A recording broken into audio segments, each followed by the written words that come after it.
Shalom, Bapak Ibu Saudara yang terkasih dalam Tuhan, kita bersyukur untuk pagi hari yang indah ini. Kita akan membaca, merenungkan firman Tuhan, kebenaran firman Tuhan dari 2 Korintus pasal yang ke-11. Mari kita lihat. Nah, di sini kita melihat bagaimana hamba Allah, yaitu Rasul Paulus, berjuang untuk melayani umat, berjuang memelihara iman daripada jemaat, supaya jemaat ini tidak tergoda masuk kepada pengajaran sesat, karena memang pengajar-pengajar palsu, pengajar-pengajar sesat sedang merajalela. Jadi dia berjuang, bahkan untuk itu dia rela mengalami penderitaan yang luar biasa. Mari kita lihat kebenaran firman Tuhan dari 2 Korintus pasal yang ke-11. Kita mulai ayat yang ke-10. Ayat 10 saya mau baca, ayat 11 Bapak Ibu dan Saudara yang terkasih dalam Tuhan. Ayat 10 berbunyi demikian: demi kebenaran Kristus di dalam diriku, aku tegaskan bahwa kemegahanku itu tidak akan dirintangi oleh siapapun di daerah-daerah Akhaya. Mengapa tidak? Apakah karena aku tidak mengasihi kamu? Allah mengetahuinya. Tetapi apa yang kulakukan akan tetap kulakukan untuk mencegah mereka yang mencari kesempatan guna menyatakan bahwa mereka sama dengan kami dalam hal yang dapat dimegahkan. Sebab orang-orang itu adalah rasul palsu, pekerja-pekerja curang yang menyamar sebagai rasul Kristus. Hal itu tidak usah mengherankan, sebab iblis pun menyamar sebagai malaikat terang. Jadi bukanlah suatu hal yang ganjil jika pelayan-pelayannya menyamar sebagai pelayan-pelayan kebenaran. Kesudahan mereka akan setimpal dengan perbuatan mereka. Kuulangi lagi, jangan hendaknya ada orang yang menganggap aku bodoh. Dan jika kamu juga menganggap demikian, terimalah aku sebagai orang bodoh, supaya aku pun boleh bermegah sedikit. Apa yang aku katakan, aku mengatakannya bukan sebagai seorang yang berkata menurut firman Tuhan, melainkan sebagai orang bodoh yang berkeyakinan bahwa ia boleh bermegah. Karena banyak orang yang bermegah secara duniawi, aku mau bermegah juga. Sebab kamu sabar terhadap orang bodoh, karena kamu begitu bijaksana. Karena kamu sabar jika orang memperhambakan kamu, jika orang menghisap kamu, jika orang menguasai kamu, jika orang berlaku angkuh terhadap kamu, jika orang menampar kamu. Dengan sangat malu aku harus mengakui bahwa dalam hal semacam itu kami terlalu lemah. Tetapi jika orang-orang lain berani membanggakan sesuatu, maka aku berkata dalam kebodohan, berani juga. Apakah mereka orang Ibrani? Aku juga orang Ibrani. Apakah mereka orang Israel? Aku juga orang Israel. Apakah mereka keturunan Abraham? Aku juga keturunan Abraham. Apakah mereka pelayan Kristus? Aku berkata seperti orang gila. Aku lebih lagi. Aku lebih banyak menjadi lelah, lebih sering di dalam penjara, didera di luar batas, kerap kali dalam bahaya maut. 5 kali aku disesah orang Yahudi, setiap kali 40 kurang 1 pukulan. 3 kali aku didera, 1 kali aku dilempari dengan batu, 3 kali mengalami perang kapal, sehari semalam aku terkatung-katung di tengah laut.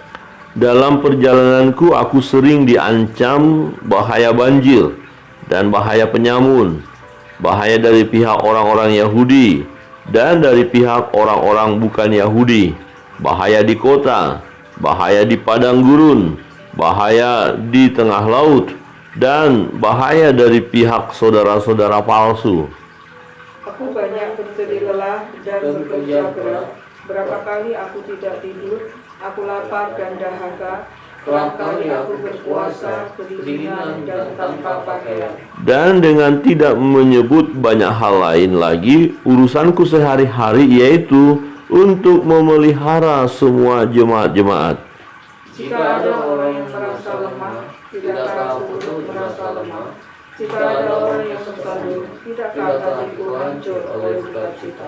Jika aku harus bermegah, maka aku akan bermegah atas kelemahanku. Allah menitipkan pada Yesus Tuhan kita yang terpuji sampai selama-lamanya. Tahu kalau aku tidak berdusta. Di Damsyik, wali negeri Raja Aretas menyuruh mengawal kota orang-orang Damsyik untuk menangkap aku. Tetapi dalam sebuah kerajaan, aku diturunkan dari sebuah tingkat keluar penduduk kota, dan dengan demikian aku terluput dari tangannya. Amin. Demikian jauh pembacaan firman Tuhan. Bapak Ibu Saudara yang terkasih dalam Tuhan, Rasul Paulus menunjukkan bagaimana dia dengan sungguh-sungguh melayani, ya sungguh-sungguh berjuang untuk menyatakan kebenaran, dan pelayanannya murni, tidak seperti orang-orang lain. Nah, ada pada saat itu mengaku sebagai pelayan-pelayan Tuhan, tetapi sebenarnya mereka bukan pelayan Tuhan, jadi hanya menyamar. Dan rupanya ya pelayan-pelayan palsu ini ingin merusak iman jemaat, ingin menyesatkan jemaat, dan mereka juga menyombongkan diri mereka bahwa mereka hebat. Mereka mengaku bahwa mereka itu adalah orang Ibrani, mereka orang Israel. Wah, membanggakan diri bahwa mereka orang-orang yang hebat begitu ya. Tapi ini secara dunia. Nah, kemudian aja Rasul Paulus katakanlah, kalau mau memang menyombongkan, mau bermegah, siapa nggak mau bermegah? Ya, saya juga mau bermegah. Tapi ini bukan firman Tuhan katakan ya. Dia katakan begitu, ini karena kebodohanku. Ya, artinya gini, kalau kita mau bermegah dengan kehebatan kita, itu satu kebodohan. Nah, kalau kita berhasil melayani, melakukan banyak hal, kemudian kita memegahkan diri, menyombongkan diri, itu satu kebodohan. Tapi Rasul Paulus katakan begini, oke, baiklah, kalaupun ini kebodohanku, aku mau ungkapkan juga. Nah, aku mau ungkapkan juga bagaimana dia dengan sungguh-sungguh melayani, bagaimana dia berjuang melayani supaya jemaat itu terpelihara imannya. Nah, kalau mau membanggakan diri, bermegah, apa tidak boleh? Apa saya tidak boleh punya hak itu? Ya, apa hanya mereka saja? Ya, tapi kalaupun berbicara boleh tidak boleh, ya dengan kebodohanku, aku mau juga gitu loh. Aku mau juga menunjukkan pelayananku berhasil, aku sudah berjuang melakukannya. Nah, akhirnya dia mengungkapkan juga bagaimana dia berjuang melayani, dan untuk itu dia harus mengalami penderitaan. Ya, tidak seperti pelayan-pelayan yang lain yang hanya banyak omong saja dan hanya menyesatkan saja. Nah, dia mulai dari ayat 22 kita lihat, tetapi ini berkata, ini kebodohanku ya. Artinya gini loh Bapak Ibu Saudara, kalau akhirnya kita mulai mengungkapkan, oh pelayan saya begini-begini, ya itu karena kebodohan kita. Mestinya nggak usah diungkapkan sih. Ya udahlah, orang bilang kamu nggak berhasil pelayannya, terserah, itu urusan kamu. Bahwa kamu nggak buat apa-apa. Tapi karena orang-orang yang lain yang mengomong tadi, mereka juga mau berjuang menganggap diri mereka lah sebagai pelayan Tuhan, ini sangat berbahaya. Jadi perlu hamba Allah ini menyatakan siapa dirinya. Nah, supaya ketika dia bicara, umat mendengar dia. Nah, kalau dia hanya berdiam diri dan memberi peluang kepada orang-orang pelayan-pelayan palsu itu, maka pelayan-pelayan palsu itu akan merasa dirinya benar dan bisa umat mendengar pelayan-pelayan palsu itu. Ya, karena itu yang terus mereka dengar, ya nabi-nabi palsu, pengajar-pengajar palsu yang terus tanpa diimbangi oleh Rasul Paulus untuk menyatakan kebenaran, maka kemungkinan besar jemaat akan mengikuti ajaran-ajaran palsu.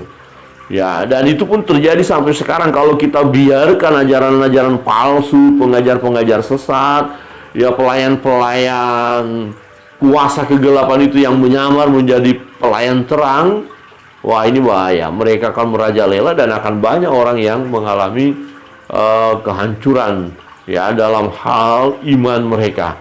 Nah, untuk itu perlu kita tunjukkan satu kebenaran. Nah, kira-kira begini, oh kita mau menonjolkan diri kita, tetapi sebenarnya bukan untuk jadi kesombongan kita, tapi mau berkata, ini loh pelayanan saya sungguh-sungguh melayani, memelihara jemaat ini berjuang supaya mempertahankan iman mereka, supaya mereka tidak goncang. Nah, untuk itu akhirnya Rasul Paulus harus mengungkapkan itu. Kalaupun itu dianggap kebodohan, baiklah, ini saya katakan karena kebodohan, kira-kira begitu ya. Aku berkata dalam kebodohan. Nah, di ayat 21, dengan sangat malu aku harus mengakui. Perhatikan, dengan sangat malu aku harus mengakui bahwa dalam hal semacam itu kami terlalu lemah. Tetapi jika orang lain berani membanggakan sesuatu, maka aku pun bisa membanggakan. Nah, aku berkata dalam kebodohan. Jadi bukan menjadi pribadi yang sombong hamba Allah ini, enggak, ya. Aku berkata dalam kebodohan. Berani juga. Oke, saya mau ngomong, ini saya mengungkapkan siapa saya, pelayanan saya, tapi bukan untuk kesombongan dia. Ya, bukan. Oke, ini kebodohan. Akhirnya dia mengungkapkan kepada jemaat dan dikatakan begini. Apakah mereka orang Ibrani? Yaitu tadi pengajar-pengajar palsu, pengajar-pengajar sesat yang mengatas dirinya orang Ibrani.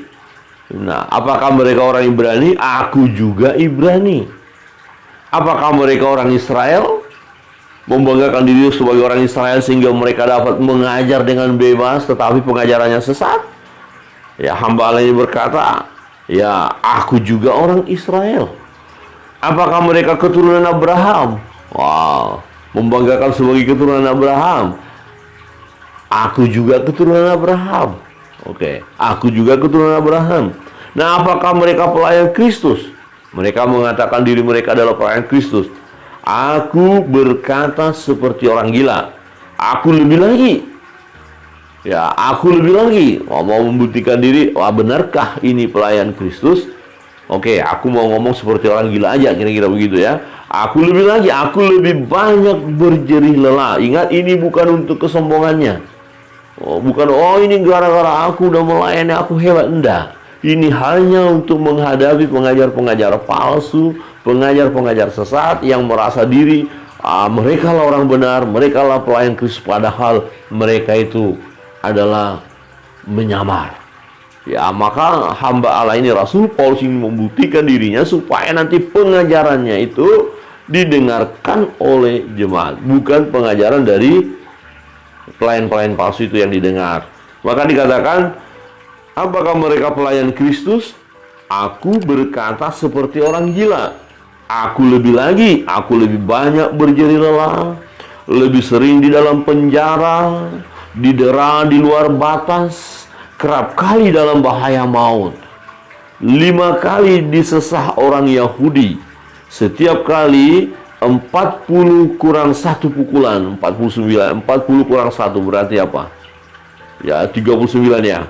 Setiap kali 40 kurang 1 pukulan, berarti 39 kali dia didera, ya, dicambuk, dipukul itu ya. 3 kali aku didera, 1 kali aku dilempari dengan batu, 3 kali mengalami karang kapal, sehari semalam aku terkatung-katung di tengah laut.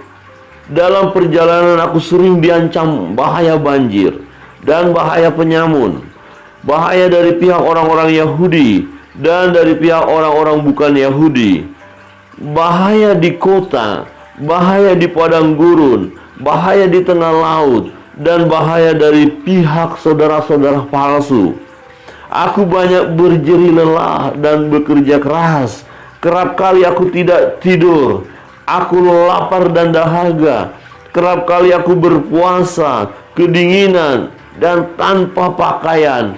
Dan dengan tidak menyebut banyak hal lain lagi, urusanku sehari-hari yaitu untuk memelihara semua jemaat-jemaat. Wow. Dia ungkapkan, aku sudah lakukan ini. Ingat, bukan untuk kesombongan dia. Ya, tapi situasi itu memaksa dia harus membicarakan itu supaya jemaat mengerti, menyadari, ya, memahami bagaimana pergumulan hamba Allah ini, supaya jemaat-jemaat ini tidak goncang imannya, supaya jemaat mendengar dia. Jangan mendengarkan pengajar-pengajar palsu yang menganggap dirinya orang Ibrani, orang Israel, keturunan Abraham, ya, pelayan Kristus. Mereka mengaku sebagai pelayan Kristus, tapi lihat, ya, firman Tuhan tadi katakan hanya menyamar. Ya, jadi menyamar sebagai malaikat terang dikatakan, padahal malaikat gelap, bukan terang. Saudara yang terkasih dalam Tuhan, kita melihat bagaimana mungkin meragukan lagi ya tentang hamba Allah ini sebagai hamba Kristus. Melihat apa yang dia lakukan, apa yang dia kerjakan, semuanya untuk memelihara iman jemaat. Ya, urusanku sehari-hari itu untuk memelihara semua jemaat. Memelihara dalam apa? Supaya jemaat nggak ada yang tersesat, supaya jemaat bertumbuh imannya, supaya jemaat mengalami pembaharuan, supaya jemaat hidup berkenan di hadapan Allah. Secara khusus supaya jemaat tidak melenceng imannya, tidak tersesat karena pengajar-pengajar sesat, pengajar palsu merajalela.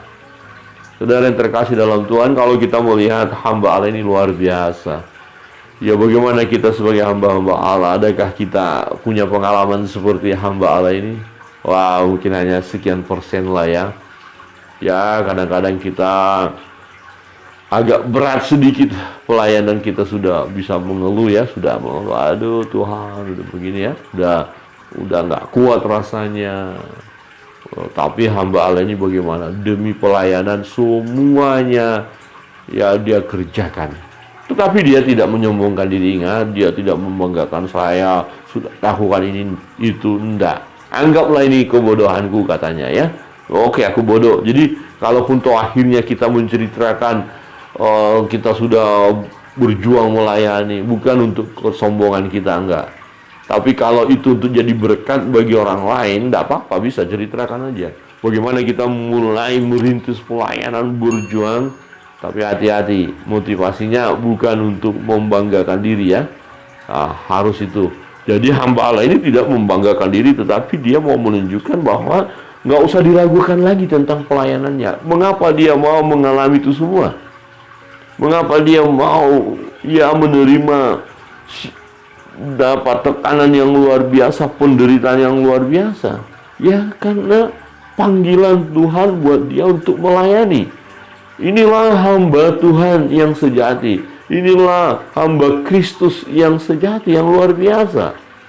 Ya, dia siap mengalami penderitaan. Bahkan pernah dia katakan menyempurnakan apa yang dialami oleh Kristus. Artinya dia mau menerima bagaimana ya dia menderita sama seperti Yesus Tuhan mengalami penderitaan di Golgota itu. Jadi dia bilang bahwa di dalam tubuhnya itu ya bagaimana seperti Kristus dicambuk-cambuk, berarti dia juga mengalami hal itu.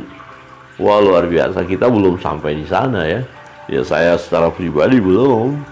Ya belum begitu penderitaannya luar biasa. Dan kalau boleh jangan menderita terlalu luar biasa, kan begitu ya. Ya kita sebagai pelayan Tuhan, apalagi era modern ini, semuanya membawa kita kepada hidup mewah, zona nyaman. Ya, kita harus waspada Bapak Ibu, pelayan-pelayan Tuhan secara khusus. Dunia ini sedang menyeret kita untuk masuk ke zona nyaman. Jadi mulailah kita terlena. Seberapa banyak kita yang mau siap menderita seperti hamba Allah ini? Sedikit kan? Mungkin kita oke lah kita mau, tapi jangan seperti ini dong ya. Hanya susahnya dikit saja lah. Jangan terlalu, ini kan luar biasa loh. Ya, hidupnya hanya untuk melayani, dan untuk itu dia mengalami banyak penderitaan, banyak siksaan. Memang dia buat mujizat, ada pernyataan Allah yang luar biasa dialami. Nah kira-kira begini, ada hamba-hamba Tuhan yang dipakai oleh Tuhan sekarang yang membuat mujizat, berkhotbah hebat, kemudian uangnya banyak. Mampu nggak dia membagikan uangnya itu ke banyak orang? Kemudian dia tetap menjaga dirinya hidup sederhana. Susah kan? Ya susah, saya merasakan itu. Pastilah susah. Kalau misalnya saya dipakai Tuhan udah banyak uang, ya saya kan lebih memikirkan nanti bulan depan jalan kemana, ya liburan keluarga kemana, daerah mana yang belum kita jalani, ya tamasya wisata di mana. Akhirnya uang kita hanya muter-muter di situ. Nah, jadi memperkaya diri sendiri itu, peluang itu sangat besar di dalam hidup kita Bapak Ibu. Karena kita masih kedagingan ini, tapi kita harus menjaga diri. Ya, adakah kita urusan kita sehari-hari, yaitu untuk memelihara semua jemaat-jemaat. Wah, ini penting sekali. Dan akhir zaman ini ya, tanda-tandanya jelas sekali ya, sudah terjadi juga bagaimana Rasul Paulus ini sedang menghadapi pengajar-pengajar palsu, pengajar-pengajar sesat, dan itu sangat terjadi sekarang. Banyak pengajar-pengajar palsu sedang berjuang untuk menyesatkan, ya, berjuang untuk membuat orang meninggalkan jalan Tuhan, ya. Dikatakan di sana di ayat 5, jadi bukanlah suatu hal yang ganjil jika pelayan-pelayannya dia maksudnya pelayan-pelayan kuasa gelap, roh jahat, ya, menyamar sebagai pelayan-pelayan kebenaran. Kesudahan mereka akan setimpal dengan perbuatan mereka. Jelas. Jadi pelayan-pelayan yang mengatas dirinya sebagai pelayan Tuhan tapi bukan pelayan Tuhan, dia akan mengalami kehancuran juga dalam hidupnya, ya. Tetapi ironisnya kan sudah terlalu banyak nanti orang-orang yang disesatkan jika pelayan Tuhan yang benar tidak bergerak. Jadi ini masanya kita bergerak.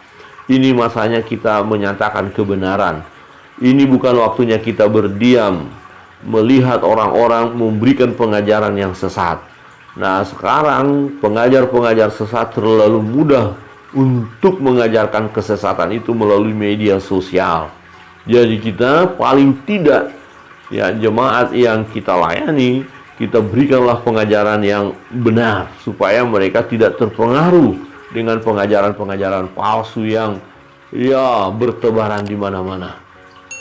Bapak Ibu Saudara yang terkasih dalam Tuhan, sebagai jemaat pun dengarkanlah pengajaran yang benar. Dengarkanlah hamba Allah yang sungguh-sungguh melayani. Untuk itu Bapak Ibu sebagai jemaat harus mengerti, harus menyelidiki. Kalau ada seseorang mengajarkan ajaran kepada Bapak Ibu, harus saudara tahu ini benar atau tidak. Nah, dari mana kita tahu?